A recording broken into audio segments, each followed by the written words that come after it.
આજે સવારે વલભીપુરની અંદર જે પહેલા વરસાદની અંદર જે પુલ બેસી ગયો તેના સમાચાર દીવ મિરર ન્યૂઝની અંદર રજૂ કરવામાં આવ્યા હતા.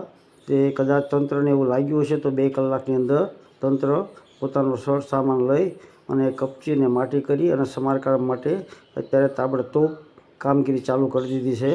અને લાગે છે કે તેની જાદુઈ માટી આ પુલ ઉપર કેટલો સમય રાખી શકશે અથવા પુલ નીચે બેસશે કે નહીં, અથવા એની આયુષ્ય કેટલી છે તે તો સમય જ ખબર પડે.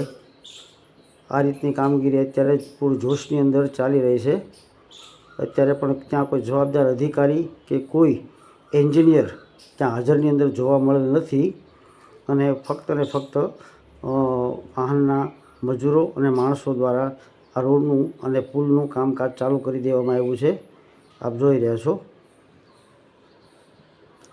જુઓ તમને આ વલભીપુર અમદાવાદ અમરેલી હાઈવે, ભાવનગર અમદાવાદ હાઈવે અને જે પુલ જે સવારે સમાચાર કરવામાં આવ્યા હતા તે લોકોના જોઈ અને આ લોકો અત્યારે પ્રશાસન પોતાની કામગીરી તાત્કાલિકના ધોરણે કરવા માટે તત્પર થયા હોય એવું લાગે છે.